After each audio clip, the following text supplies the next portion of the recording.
नमस्कार, आप देख रहे हैं गहोई समाज न्यूज। इस वक्त हमारे साथ मौजूद हैं श्री संजय गेड़ा जी, जो अखिल भारतीय गहोई वैश्य महासभा के जो चुनाव हो रहे हैं उसमें वे मीडिया प्रभारी की भूमिका निभा रहे हैं। सबसे पहले आपका स्वागत है सर।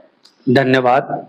तो जो ये चुनाव हो रहे हैं महासभा के, मैं आपसे ये जानना चाहूंगी कि चुनाव में सुनने में आ रहा है कि बहुत चीजों की उल्लंघन हो रहे हैं, जो नियम बनाए गए हैं चुनाव आयोग द्वारा उनके उल्लंघन हो रहे हैं। अगर नॉमिनेटेड पद की बात की जाए तो वो लोगों को बांटे जा रहे हैं। तो जो चुनाव आयोग है किस तरीके से इन पे निगरानी कर रहा है, और जो हमारे अगर उल्लंघन हो रहे हैं नियमों के तो कार्रवाई किस तरीके से आयोग कर रहा है, क्या इसकी एक सोच है कि किस तरीके से काम करेगा आयोग?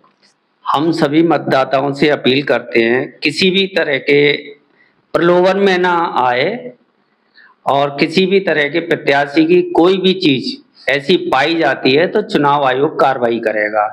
किसी भी तरह के नॉमिनेट पद प्रत्याशियों द्वारा अगर बांटे जाते हैं तो ये एक चुनावी आचार संहिता का उल्लंघन है। हम सभी मतदाताओं से अपील करते हैं कि किसी भी तरह के लोभ लालच में ना आए और एक जागृत समाज और जागृत महासभा के लिए वो लोग मतदान करें। हमारी तरफ से किसी भी तरह का कोई भी पाबंदी नहीं लगाई गई है, और पाबंदी अगर कोई भी प्रत्याशी मतदाताओं को प्रलोभन देता हुआ पाया गया और जिसके सबूत हमको मिले तो उस पर चुनाव आयोग कार्रवाई करेगा। जी। और सर, बात करें कि जो मतदाता सूची है, जो सदस्य सूची है, ये कहीं ना कहीं ऐसा लग रहा है कि एक सदस्य सूची की जो कमी महसूस हो रही है इस चुनाव में, उस पर क्या विचार है और किस तरीके से जो आप इस महासभा के आप बहुत अच्छे और एक अच्छे पद पे सदस्य आप मौजूद हैं यहाँ पे, तो क्या आप सुझाव देना चाहते हैं या आपके क्या ओपिनियन है इस पर? मतदाता सूची से चुनाव हो रहे हैं।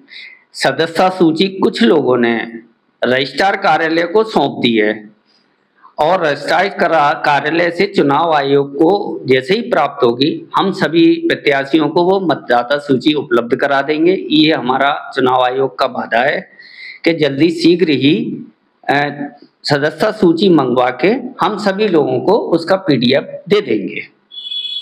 तो ये सर बहुत अच्छी जानकारी आपने हमारे दर्शकों तक पहुंचाई। आखिर में मैं आपसे ये पूछना चाहूंगी, जो अध्यक्ष जो एक बहुत इम्पोर्टेंट चीज मानी जाती है और जो जिसके चुनाव भी हो रहे हैं, हमारे पास बहुत अच्छे प्रत्याशी इसमें मौजूद हैं, कैसा होना चाहिए एक आइडियल अध्यक्ष या एक अध्यक्ष आपके ओपिनियन में, आपके नजरिए से कैसा होना चाहिए? हम लोग ये जानते हैं कि युवाओं को बढ़ावा देने वाले और महिलाओं को भी बढ़ावा देने वाला एक ऐसा अध्यक्ष होना चाहिए जो समाज को जागृत कर सके, समाज की संपत्तियों में इजाफा कर सके। हर हालत में एक दबंग अध्यक्ष की बहुत जरूरत है महासभा को।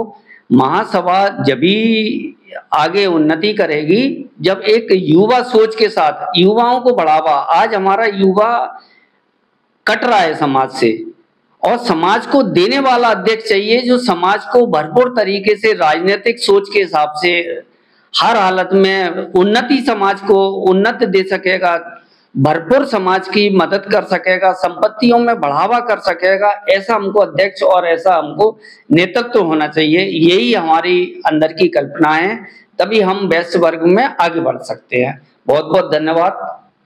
तो जी, ये थे हमारे साथ संजय जी, और ऐसी ही और खबरों के लिए हमारे चैनल को सब्सक्राइब कीजिए, इस वीडियो को लाइक कीजिए और जानकारी के लिए जुड़े रहिए गहोई समाज न्यूज के साथ। बहुत बहुत धन्यवाद।